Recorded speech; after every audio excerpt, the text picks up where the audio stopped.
You know, we all have cravings. But what if that simple little desire, for a piece of cake or something sweet, is actually connected to some of our biggest struggles in life? Well, today we're going to dive deep into that exact connection, and what we find might seriously change the way you look at your own daily choices. So here's the game plan. We're going to break this down into 5 parts. We'll start with something super familiar. Then we'll track it back to the real root of suffering. After that, we'll see what it actually does to our brains, and finally, we'll get into a practical way to go from just knowing this stuff to actually doing something about it. Okay, first up, let's talk about the hidden cost of pleasure, and we're going to use an example that I guarantee is in pretty much everyone's house right now. And that brings us to this really powerful question. What if the very things that give us that instant hit of happiness are also the things causing the most damage in the long run? This is the core idea we're going to unpack. So, let's start with a number, 45. On its own, it doesn't mean much, right? But trust me, this number is right at the heart of this link between pleasure and pain. Any guesses what it could be? Yeah, it's 45. That's the number of different diseases that are directly tied to just one thing, our craving for too much sugar.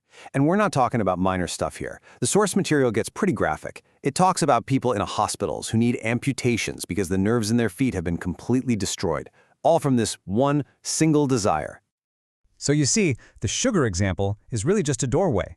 It leads us to a much bigger, more universal idea about where all our suffering actually comes from.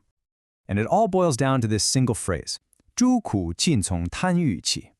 It translates to something like, all suffering arises from grasping desire.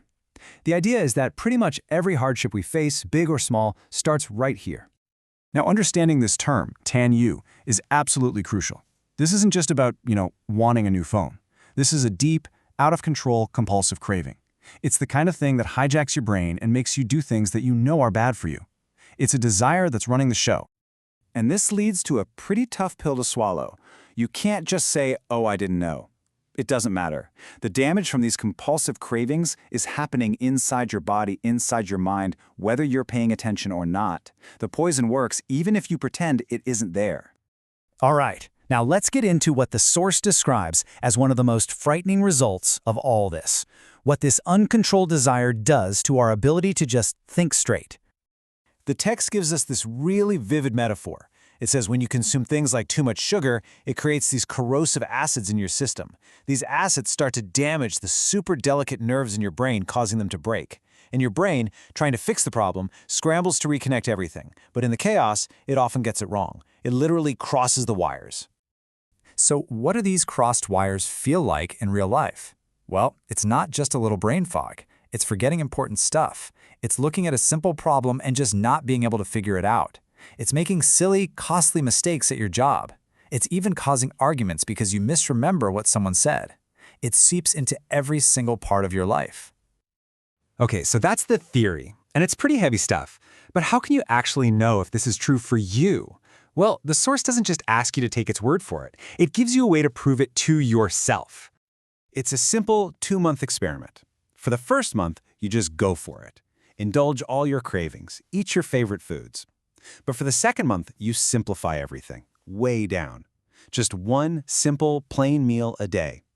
And the most important part? You have to write down how you feel mentally, your clarity, your mood, your focus during both months. And what's the prediction? Well, it's that your own notes are going to show a stark, undeniable difference. The month of indulgence, probably full of brain fog, confusion, and low energy. The month of control, mental clarity, sharp focus.